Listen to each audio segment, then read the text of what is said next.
तो जब हम फंक्शन कॉल कर रहे हैं उससे पहले फंक्शन की वैल्यू क्या रहेगी, और जब हम फंक्शन को कॉल करने के बाद जो मैनिपुलेशन करा रहे हैं उसके बाद क्या वैल्यू रहेगी, उसमें थोड़ा सा डिफरेंस हम देख रहे हैं। ओके, तो इसके लिए हमने स्टार्ट किया, दो वेरिएबल्स ले लिए, $A और $B। ओके, हमने दो वेरिएबल्स ले लिए, उनकी वैल्यूज हमने ले ली है। तो हम पहले प्रिंट करा के देख रहे हैं कि वैल्यू ऑफ ए क्या है और वैल्यू ऑफ बी कितनी है बिफोर फंक्शन, है ना, बिफोर कॉलिंग अ फंक्शन और कॉल्ड अ फंक्शन। उसके बाद हमने फंक्शन को कॉल किया। ओके, फिर हमने एक और इको टैग लगा दिया है। इको स्टेटमेंट के थ्रू हम प्रिंट कर रहे हैं कि value of A equal to $A अब क्या हो गई है और बी की वैल्यू क्या हो गई है after function calling. Okay, control इधर था। ओके, देन यहाँ इसने रीड किया तो पैरामीटर्स हम क्या पास करा रहे हैं, 5 और 10। ए की वैल्यू कितनी है, 5, और बी की 10 है। $A में इसने क्या कर दिया, $A की वैल्यू हमने 5 दी थी, 5 में 5 प्लस किया, यानी $A की वैल्यू 10 हो गई। और B की वैल्यू हमने 10 दे रखी थी, तो $B में 10 में 5 ऐड किया, 15 हो गई वैल्यू। ओके, अब फंक्शन के अंदर ही हम प्रिंट करा रहे हैं। ठीक है, फंक्शन के अंदर हम प्रिंट करा रहे हैं क्या, वैल्यू ऑफ ए और value of be in function क्या है। ओके, फंक्शन के अंदर ए और बी की वैल्यू क्या है ये हम प्रिंट करा रहे हैं।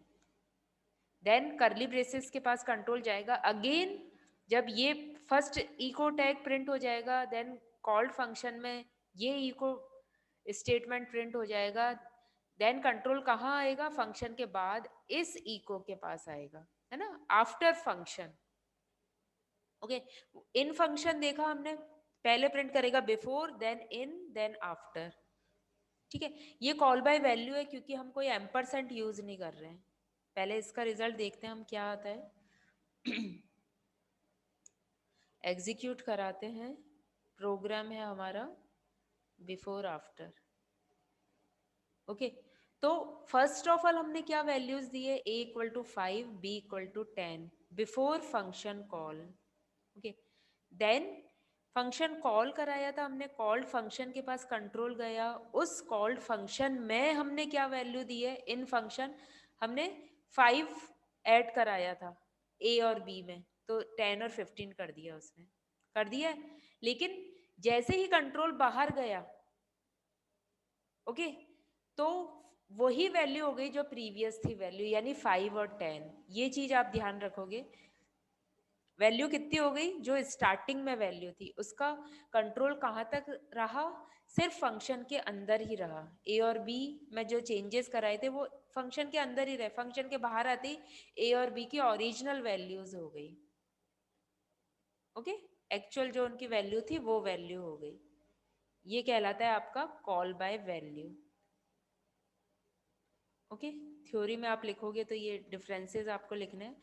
अब मान लीजिए इधर मैं एम्परसेंट लगा देती हूँ, ये देखिएगा आप, यहाँ मैंने एक एम्परसेंट लगा दिया और इधर एम्परसेंट लगा दिया। ठीक है, इसको हमने सेव कर दिया।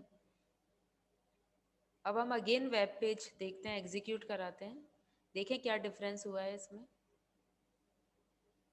अब देखिए आप, वैल्यू स्टार्टिंग में 5 10 थी, फंक्शन कॉल किया, कॉल्ड फंक्शन में 5 और 5 को ऐड किया, 10 और 15 हो गया, but after the exit from the function तुम देख रहे हो वैल्यू 10 और 15 ही रही है। क्यों, क्योंकि हम कॉल बाय रेफरेंस पढ़ रहे हैं, समझ रहे हो, मतलब जो उसकी चेंज होने के बाद वैल्यू रही है वो फंक्शन के बाहर निकलने के बाद भी वैल्यू एज इट इज रहेगी।